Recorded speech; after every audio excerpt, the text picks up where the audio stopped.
Captain Ross Mitchell stood on the bridge of the Endeavour watching the stars drift past through the viewscreen. His ship carried supplies between human colonies on the outer rim of the galaxy where most species barely noticed them. The humans had only joined the galactic community 50 years ago, and everyone still treated them like children who had just learned to walk. The Cathara made sure everyone stayed connected across the galaxy. These strange beings looked like walking trees with silver bark and glowing blue leaves that never stopped moving. They had minds that could reach across space itself and talk to each other instantly, no matter how far apart they were.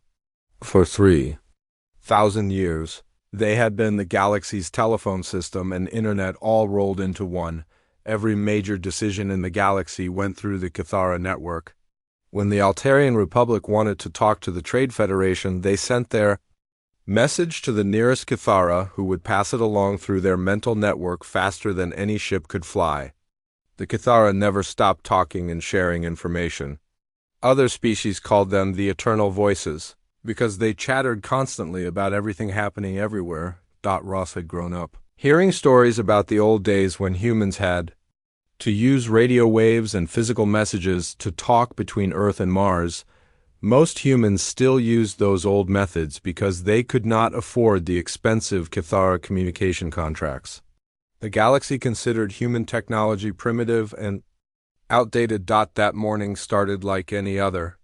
Ross checked the navigation systems and confirmed their course to the mining colony on Kepler 7. His crew of 12 humans worked at their stations, running diagnostics and monitoring the cargo hold.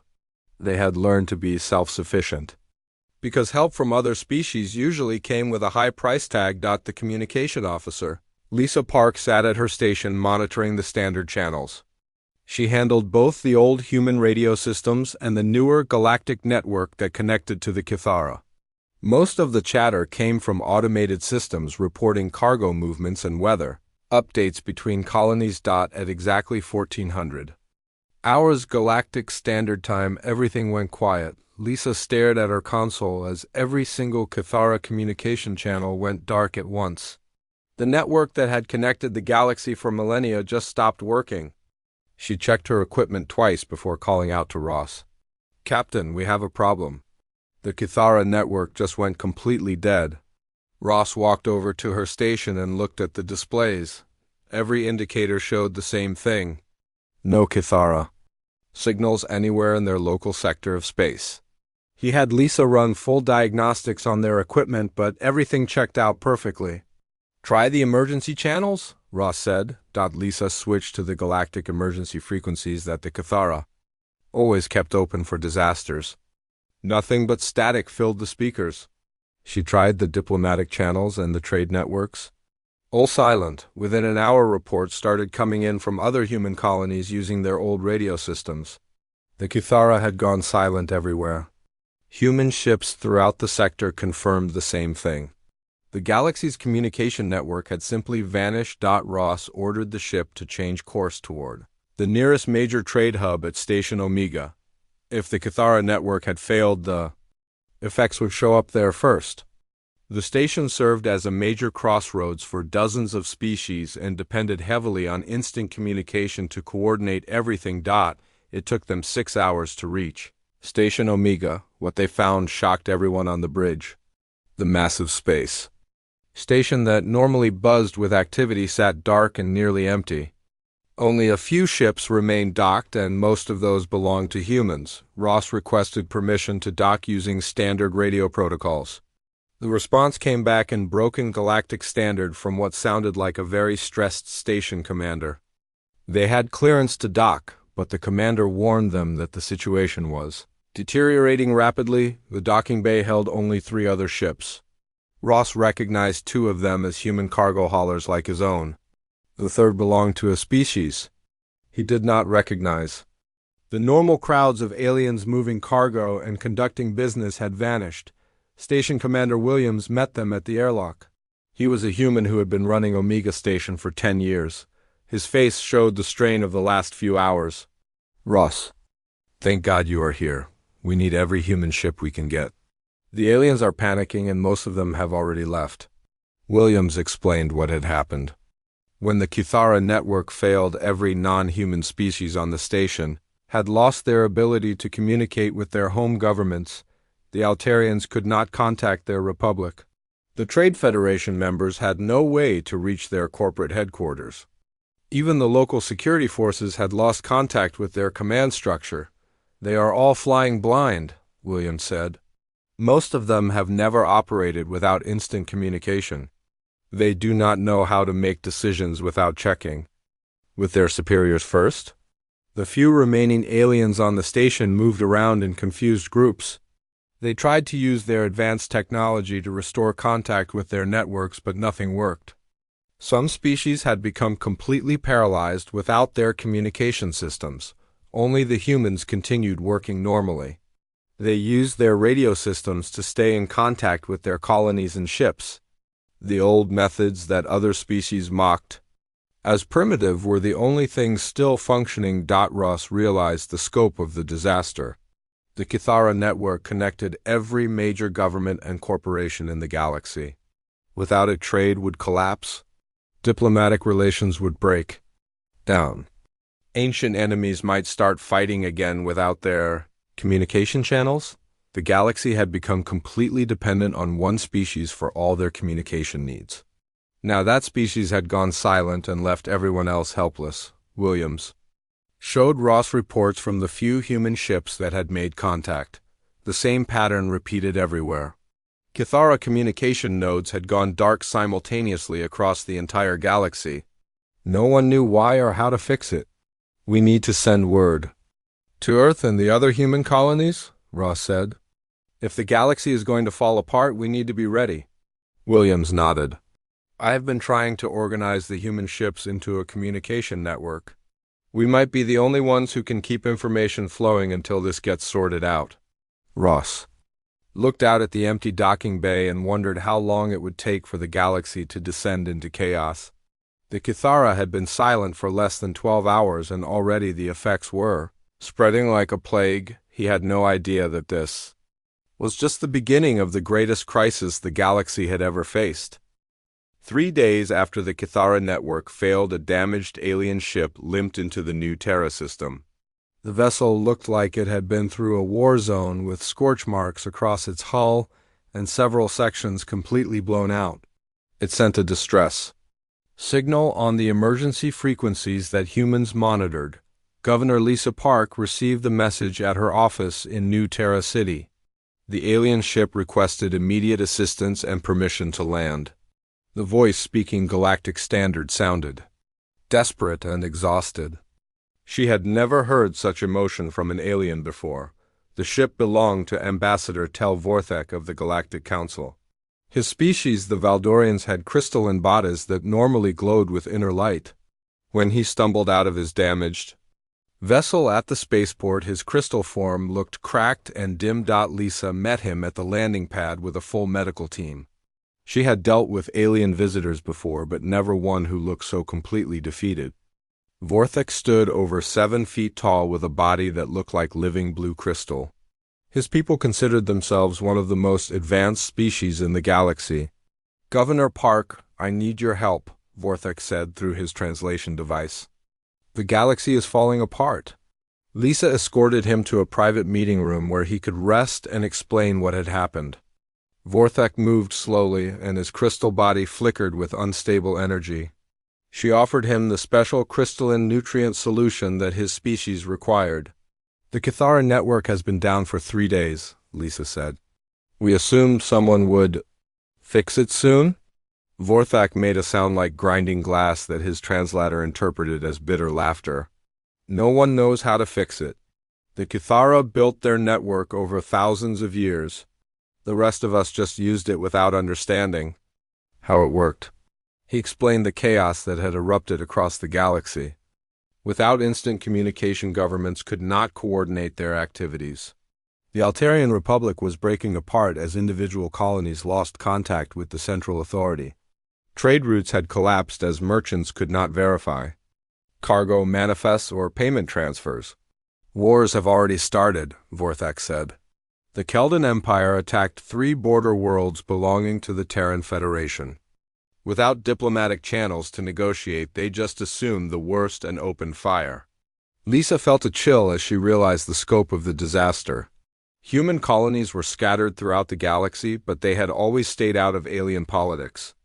Now those same conflicts might spill over into human space. "What do you need from us?" she asked. Vorthek looked directly at her with his multifaceted crystal eyes. "We need you to investigate what happened to the Cathara. Several council investigation teams have been sent to their home systems. None of them have returned." Lisa raised an eyebrow. "You want humans to investigate something that defeated your best teams?" "Your people have something the rest of us lack," Vorthek admitted. "Independence." When the Cathara network failed, most species could not function. They had forgotten how to operate without constant communication. But humans continued working normally. The truth was embarrassing for someone of Vorthek's stature to admit. The Galactic Council had always treated humans as a primitive species that had barely earned the right to join galactic civilization. Now they needed help from those same primitives.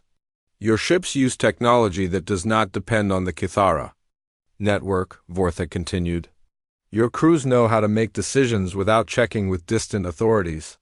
Most importantly, your equipment still works." Lisa considered the request. Human ships were not as advanced as alien vessels, but they were reliable and independent. More importantly, human crews were used to operating far from home without support. "Where did your investigation teams disappear?" she asked. Vorthek showed her a star chart on his portable display. He pointed to a region of space about 50 light-years from New Terra. "The Cathara home systems are located here. The first team reported strange electromagnetic interference before they lost contact. The second team never even sent a message." Lisa studied the coordinates. Human deep space explorers had been trying to map that region for months, but kept running into problems.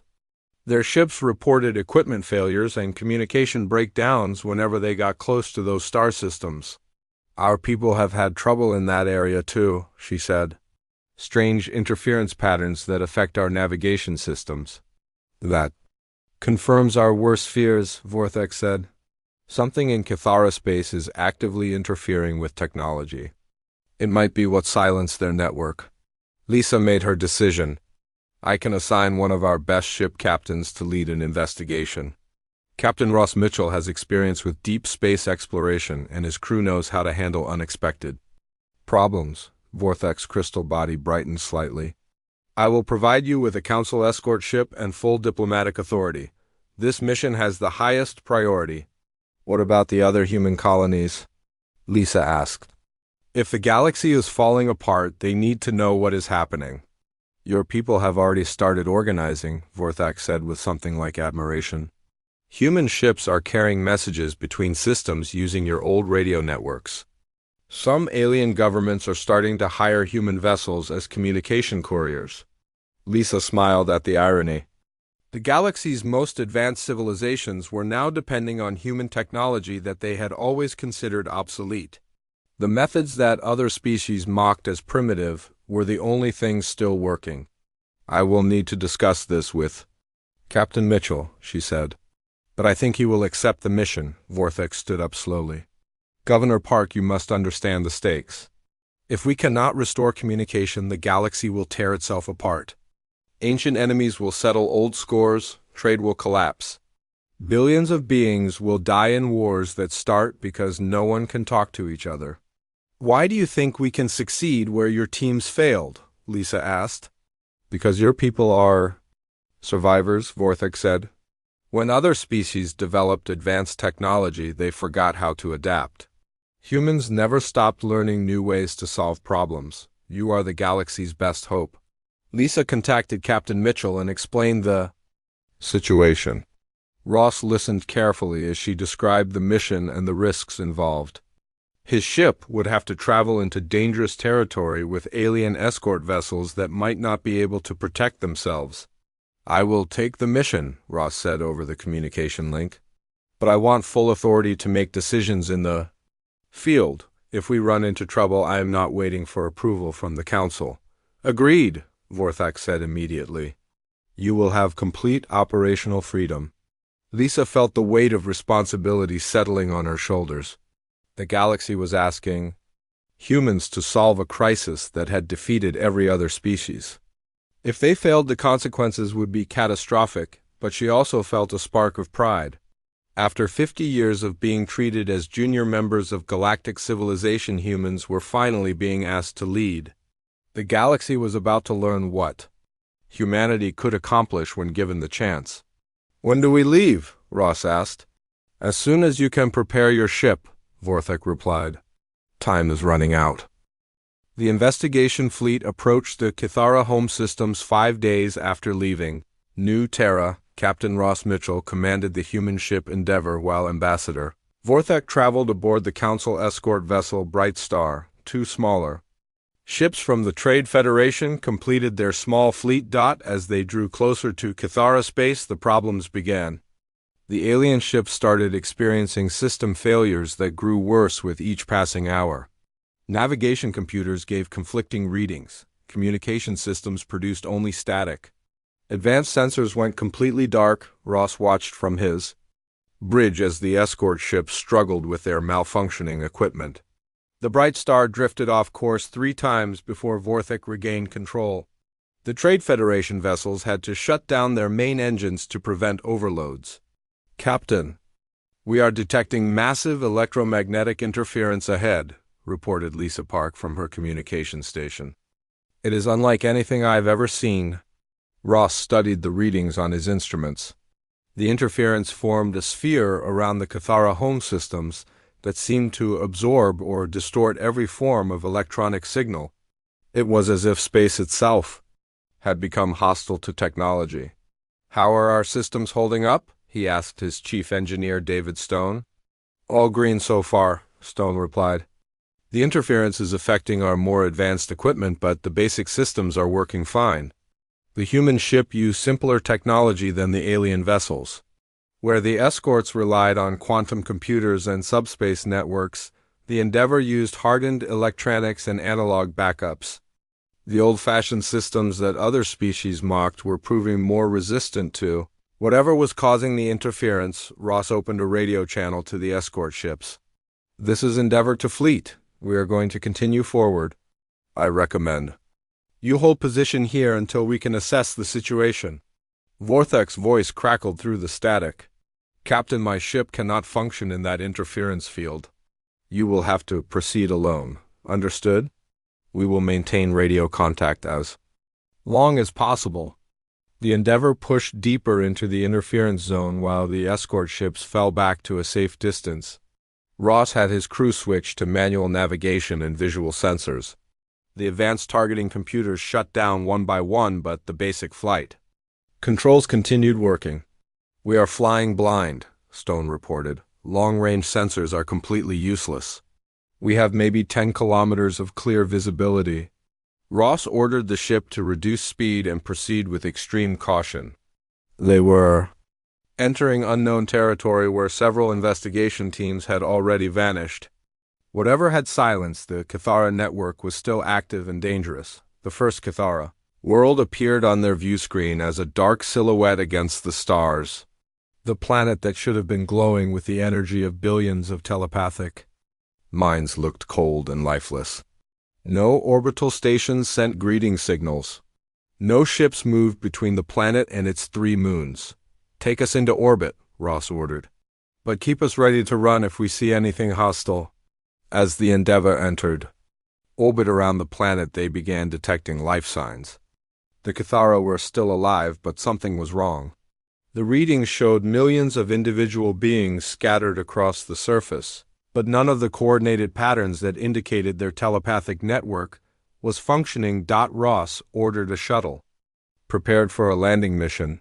He would take a small team to the surface while the ship remained in orbit, ready to extract them if necessary. The shuttle used the same simple technology as the main ship and should be able to function in the interference field. The landing party consisted of Ross, Stone, Park, and 2 security officers. They descended through the planet's atmosphere, using manual controls and visual navigation. The interference was so strong that their radio contact with the ship cut out completely. The shuttle set down in a clearing near what had once been a major Kithara city. The tall organic structures that the tree-like beings used for shelter stood empty and silent. No movement could be seen anywhere among the silver and blue buildings. Ross led his team out of the shuttle with weapons ready. The atmosphere was breathable for humans but felt thick and oppressive. Strange energy patterns flickered through the air like invisible lightning. They found the first Kithara a few hundred meters from the landing site. The being sat motionless beside a stream, with its silver bark dim and lifeless. When Ross approached it, the creature looked up with confused eyes that held no recognition. "Hello," Ross said using the translation device. "Can you understand me?" The Kithara stared at him without responding. It seemed to be trying to communicate but could not form words or thoughts. Ross realized with horror that the being had been cut off from its telepathic network and did not know how to function as an individual. They found hundreds more Kithara in the same condition throughout the city. All of them were alive but isolated and confused. These beings had lived their entire lives as part of a collective consciousness. Without their mental connection, they were lost and helpless. "What could have done this?" Park asked as they examined. Another unresponsive Kithara. Stone was scanning the area with his equipment. "I am detecting some kind of energy field that penetrates everything. It seems designed to disrupt neural networks and telepathic connections." Ross felt a chill as he realized the implications. Something had deliberately severed the Kithara from their network. But what could create such a powerful and specific effect across multiple star systems? They explored deeper into the city and found signs of the missing investigation teams. Abandoned alien equipment lay scattered around landing sites. The advanced technology had been reduced to useless junk by the interference field, but there were no badas or signs of violence. The investigation teams might have been forced to abandon their equipment and retreat, Stone suggested. Their ships would have been helpless in this interference. Ross was not convinced. The evidence suggested something more systematic was happening. The interference was not random but seemed designed to target specific types of technology and biological functions. They returned to the shuttle and prepared to leave the planet. Ross wanted to investigate the other worlds in the system before making any conclusions. As they lifted off, he noticed that the interference seemed to be growing. Stronger. The second planet in the system told the same story. Millions of isolated Kithara wandered aimlessly through their cities, unable to reconnect with their network. The interference field was so powerful here that even the shuttle's basic systems began to malfunction on the third planet they found. Something different. In the center of the largest continent stood a massive structure that had not been there in any previous survey. It looked like a giant crystal formation, but gave off energy readings that hurt to look at directly. "That thing is the source of the interference," Stone reported. "It is generating the field that is disrupting everything." Ross studied the structure through the shuttle's view screen. It was clearly artificial but built with technology far beyond anything the Kithara possessed. The design was alien even by galactic standards. "We need to get closer," he decided. "If we can understand what that thing is, we might be able to stop it." As they approached the structure, the interference grew, so intense that the shuttle's engines began to fail. Ross was forced to land several kilometers away and continue on foot. The energy patterns in the air became visible as sheets of crackling light. The structure was even more impressive up close. It stood nearly a kilometer tall and was covered in symbols that seemed to shift and change as they watched. Energy flowed through crystalline conduits that connected to similar structures scattered across the planet. "This is not Kithara technology," Park observed. "It is far too advanced." Ross agreed. The structure looked ancient beyond measure, but was clearly still functional. Someone or something had built this device and activated it recently. The question was who and why. As they studied the structure, Ross began to understand the terrible truth. This was not an attack on the Kithara, but a defense system. Something had identified their galaxy-spanning network as a threat and taken action to eliminate it. Captain Ross Mitchell stood before the massive alien structure trying to make sense of what he was seeing. The crystalline device stretched high into the sky, pulsing with energy that seemed to bend reality around it. His engineer, David Stone, was taking readings with the few instruments that still functioned in the interference field. "This thing is millions of years old," Stone reported. "But it only activated recently. Something triggered it about a week ago." Ross did the math in his head. The structure had activated just before the Cathara network went silent. Whatever had built this device had programmed it to respond to something specific. They found a way. Inside the structure, through an opening that appeared when they approached. The interior was filled with corridors that seemed to stretch forever in all directions. Strange symbols covered every surface, glowing with soft light that provided illumination. Park used her translation equipment to analyze the symbols. "These are not in any language in our databases, but the mathematical patterns suggest they are instructions or programming code." Ross led his team deeper into the structure, following corridors that seemed to lead toward the center. The walls showed images that moved and changed as they passed. Some showed star maps with lines connecting different systems. Others displayed what looked like biological diagrams of various alien species. "It is a database," Stone realized. "This thing has been watching and cataloging life in the galaxy for millions of years." They reached the central chamber where the main control systems were located. The room was filled with crystalline interfaces that responded to their presence. When Ross touched one of the panels, a holographic display activated, showing the galaxy with millions of connecting lines. "That is the Cathara network," Park breathed. "This device has been monitoring their telepathic connections." The display showed how the network had grown over thousands of years, spreading from world to world until it connected most of the galaxy. Then the lines began turning red and disappearing as the system tracked the network's destruction. Another interface activated, showing historical records. Ross watched in fascination as the display showed the rise and fall of civilizations throughout galactic history. The device had been observing everything for eons, recording the development of intelligent life. "Look at this," Stone called out from another panel. "It is showing the creators of this place." The hologram displayed a species that looked like living energy contained in geometric crystalline forms. They were clearly ancient and possessed technology far beyond anything the current galaxy had achieved. The record showed them building defensive systems throughout the galaxy before vanishing into deep space. They were running from something, Ross realized. This whole network of devices was designed to protect the galaxy from some kind of threat. Park found the programming that controlled the interference field. The system is designed to detect and eliminate what it calls network-based consciousness. It sees the Cathara telepathic network as a form of invasion. Ross began to understand the terrible irony. The Cathara had built their communication network to connect the galaxy and bring peace between species. But the ancient defense system saw their spreading consciousness as exactly the kind of threat it was designed to stop. "Can we shut it down?" he asked. Stone studied the control systems. "Maybe, but it would take time to understand the programming. And there is another problem. This device is not alone. The records show similar structures on hundreds of worlds throughout the galaxy." Ross felt his heart sink. Even if they could disable this one device, there were hundreds more that would continue the interference. The ancient creators had built redundancy into their system to make sure nothing could stop it once activated. "We need to find another solution," he said. "Something that works with the system instead of against it." They spent hours studying the records and trying to understand how the defense network functioned. The ancient creators had designed it to be nearly indestructible and completely autonomous.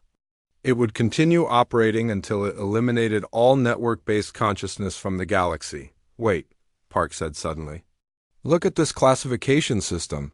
It shows different types of communication networks and how it responds to each one." The display showed various forms of consciousness and communication that the system had encountered. Some were marked as threats to be eliminated. Others were classified as acceptable or even beneficial. Ross studied the classifications, trying to find a pattern. It is looking for specific characteristics. Networks that spread too quickly or cover too much territory get marked as threats. But smaller independent networks are considered safe. That explains why human technology is not affected, Stone realized. Our communication systems are too limited and decentralized to trigger the defense response. Ross saw the solution forming in his mind. We cannot stop the system, but we can work around it.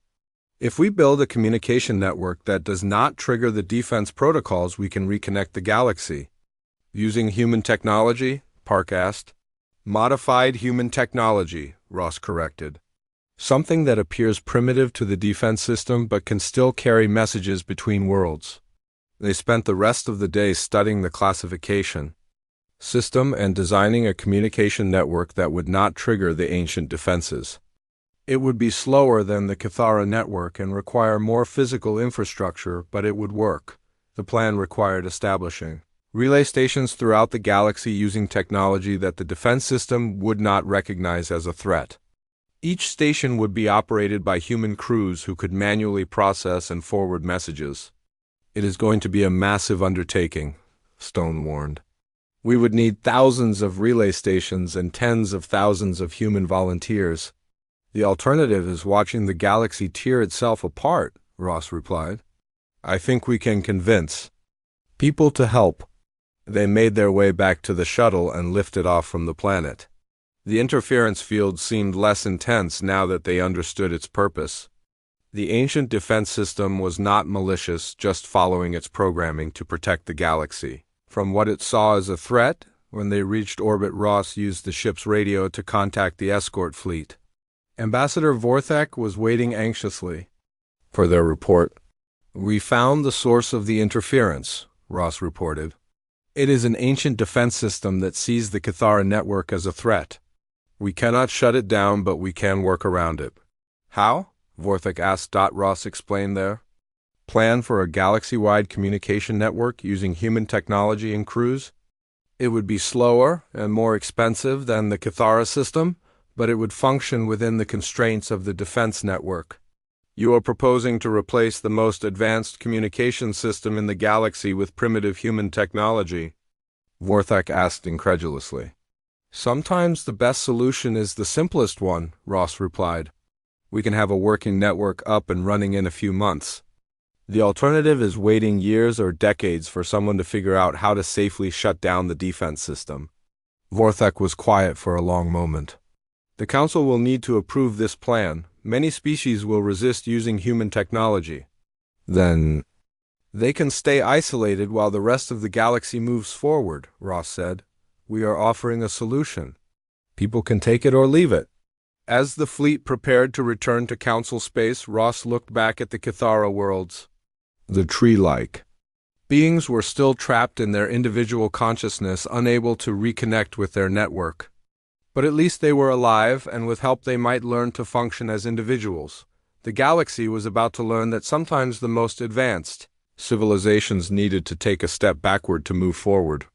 Human ingenuity and adaptability were going to save the day once again. 6 months after the investigation fleet returned from Cathara space, the galaxy looked completely different.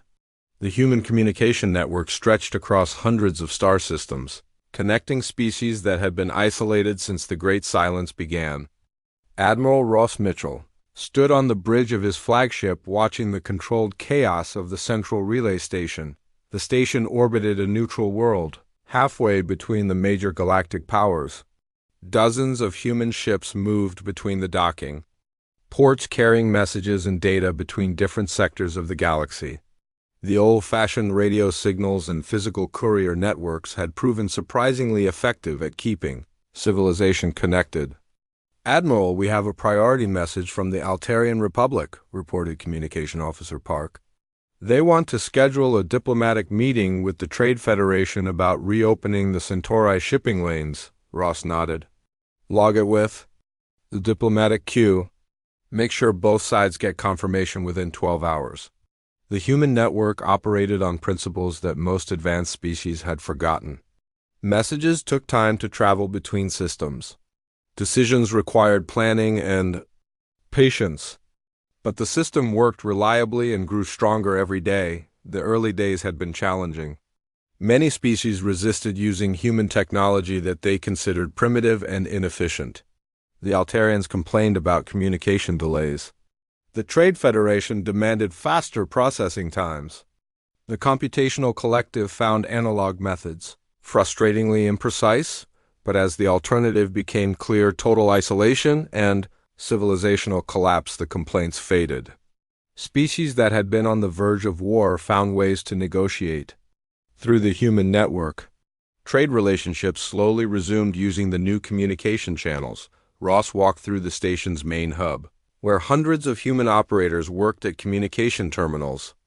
They processed messages in dozens of languages and handled everything from diplomatic negotiations to family letters between worlds.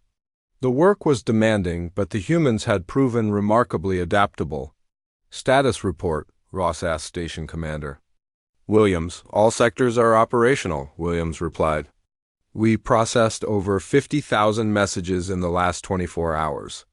The diplomatic channels are especially busy with the peace talks between the Keldan Empire and the Terran Federation. Those peace talks have been one of the network's first major successes. The two species had been fighting a border war when the Cathara network failed. Without communication channels, the conflict had escalated rapidly. But the human network had allowed both sides to negotiate a ceasefire and begin working toward a permanent solution. Ross continued his inspection tour, visiting the different departments that kept the network running. The technical section maintained the equipment and developed new ways to improve efficiency. The translation department worked on expanding the network's language capabilities. The logistics section coordinated the movement of courier ships between relay stations. In the medical bay, he found Dr. Sarah Chun working with a group of Cathara refugees. The tree-like beings had been relocated from their homeworlds to colonies where they could learn to function as individuals. The process was slow and painful, but many were adapting to their new existence. "How are they progressing?" Ross asked. "Better than expected," Dr. Chun replied. "The Cathara are discovering aspects of themselves they never knew existed. Individual creativity, personal relationships, private thoughts. It is like watching a species grow up." One of the Cathara approached them, moving with the careful steps of someone still learning to navigate the world alone. His silver bark had developed new patterns that seemed to reflect his individual personality. "Admiral Mitchell," the Cathara said through his translation device, "I wanted to thank you for what your people have done. We were lost when our network failed. Your communication system has given us a new way to connect with each other." Ross smiled. "You are welcome." "How are you adapting to individual consciousness?" "It is strange and wonderful," the Cathara admitted. "I have thoughts and feelings that are mine alone. I can choose what to share and what to keep private. For the first time in my life, I am truly myself." Ross continued his tour, feeling proud of what humanity had accomplished. The galaxy had been on the brink of collapse, and humans had stepped up to provide a solution. The network was not as elegant or efficient as the Cathara system, but it worked reliably and could adapt to changing circumstances. The communication center buzzed with activity as operators handled the constant flow of messages. Ross watched them work with practiced efficiency, switching between different languages and protocols. Many had volunteered for this duty, knowing it would keep them away from their families for years. "Admiral, we have an interesting development," Park reported. "Several species are requesting to establish their own relay stations using human technology. They want to integrate our systems with their existing infrastructure." Ross was not surprised. The human network had proven its value, and other species wanted to participate more directly. The galaxy was learning that sometimes the most sophisticated technology was not the best solution. The ancient defense system continued operating throughout the galaxy, but it no longer posed a threat. The network had been designed to classify different types of communication, and the human system fell well within acceptable parameters. The redundant relay stations and analog technology appeared primitive enough to avoid triggering any defensive responses. "Approve the requests," Ross decided. But make sure they understand the technology requirements. Any attempt to upgrade the systems beyond our specifications could trigger the defense network. As the months passed, the Human Communication Network became the backbone of galactic civilization. Species that had once dismissed humans as primitive now depended on human technology and expertise.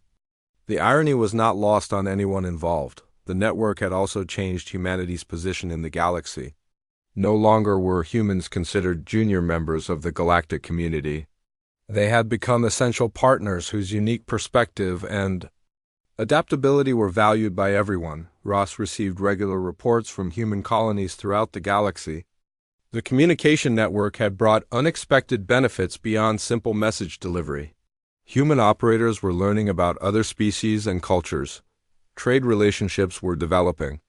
Scientific knowledge was being shared more freely than ever before. "Admiral, we have a message from Earth," Park announced. "President Martinez wants to schedule a conference call with the Galactic Council leadership." Ross smiled at the language. A conference call would have been impossible with the Kithara network, which connected minds directly. But the human system allowed for real-time voice communication across multiple star systems using carefully coordinated relay stations. "Set it up for tomorrow," Ross ordered.